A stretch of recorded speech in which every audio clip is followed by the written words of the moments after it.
कहानी की शुरुआत में हमें एक हॉस्पिटल नजर आता है। असल में इस आदमी की बीवी इसके बच्चे को जन्म देने वाली थी, लेकिन अफसोस खराब मौसम के दौरान इस पर आसमानी बिजली टूटकर गिर जाती है और उसकी बीवी मर जाती है। लेकिन डॉक्टर उसके बच्चे को बचा लेते हैं। ये बच्चा नॉर्मल नहीं था, बल्कि इसको रेयर जेनेटिक डिसीज़ होती है जिसको अल्बिनिज्म कहते हैं। इस डिसीज़ में जिस्म की पिगमेंटेशन ख़त्म हो जाती है। इस वजह से जिस्म सफ़ेद हो जाता है।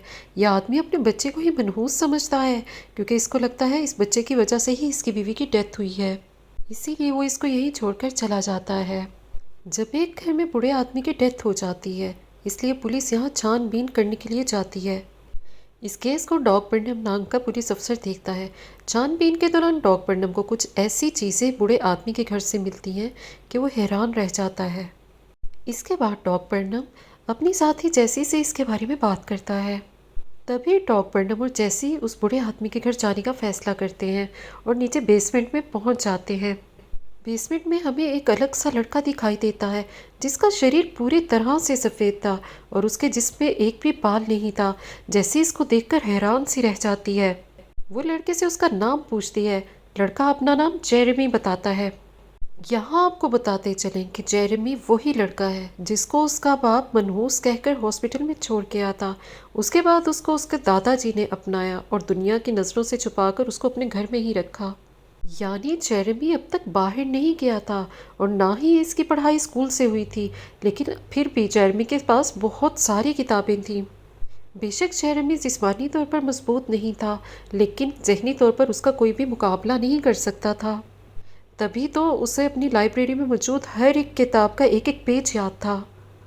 जेरेमी अपनी दादाजी के डेथ के बाद बहुत अकेला हो गया था, इसीलिए इसको डग और जैसी अपने साथ बाहर ले जाते हैं। जेरेमी पहली बार अपने घर से बाहर निकला था। जैसे ही जेरेमी वहां पहुंचता है तो सब बच्चे उसको हैरानी से देखने लगते हैं। जेरेमी हर वक्त काला चश्मा पहन कर रखता है, क्योंकि इसकी आंखें बहुत ही सेंसिटिव हैं। वो सूरज की रोशनी को नहीं सह पाती थीं। यहाँ के बच्चे जेरेमी को एक चम्मच को बैलेंस करने को बोलते हैं। पहले तो जेरेमी इनको मना कर देता है, लेकिन फिर जॉन इसको धमकाता है और जेरेमी किसी और चम्मच को बैलेंस कर देता है और तभी आसपास वाले सब चम्मच आकर उस चम्मच के साथ चिपक जाते हैं। ये नज़ारा देखकर सबकी आंखें खुली की खुली रह जाती हैं और जॉन जेरेमी की ये पावर देखकर बहुत गुस्सा हो जाता है।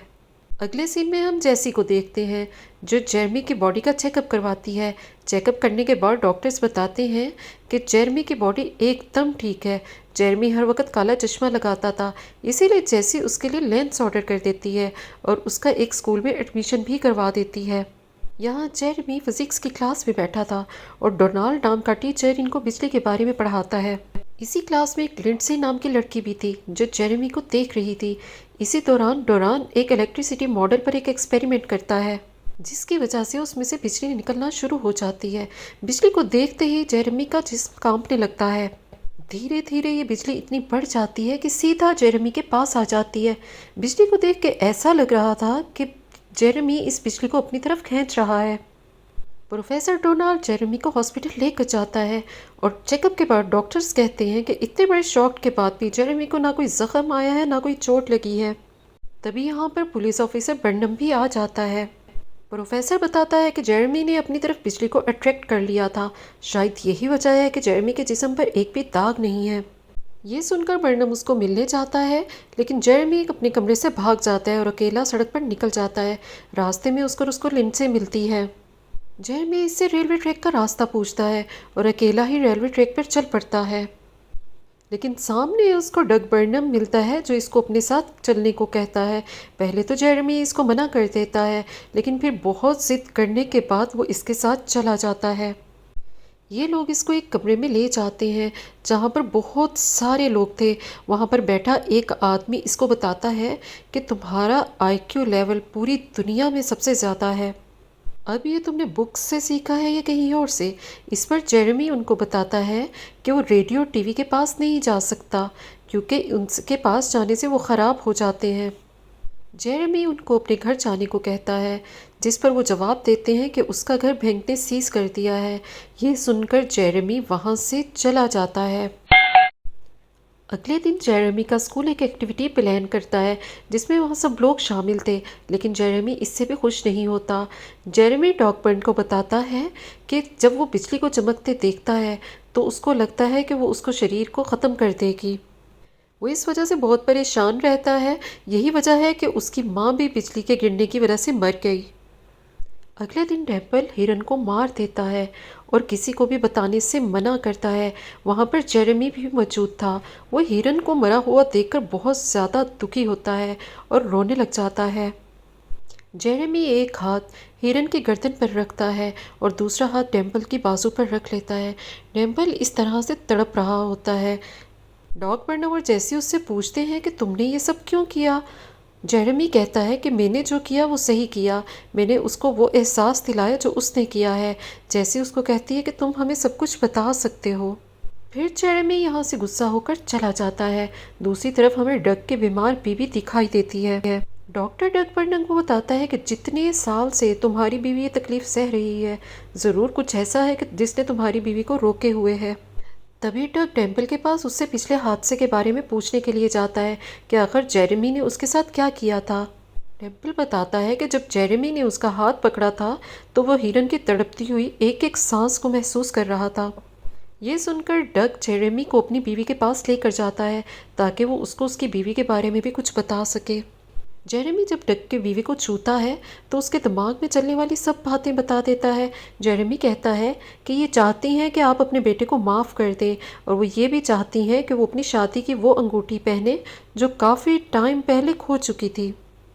ये सुनने के बाद डग अपनी बीवी को अंगूठी पहनाता है और फिर उसकी बीवी की डेथ हो जाती है।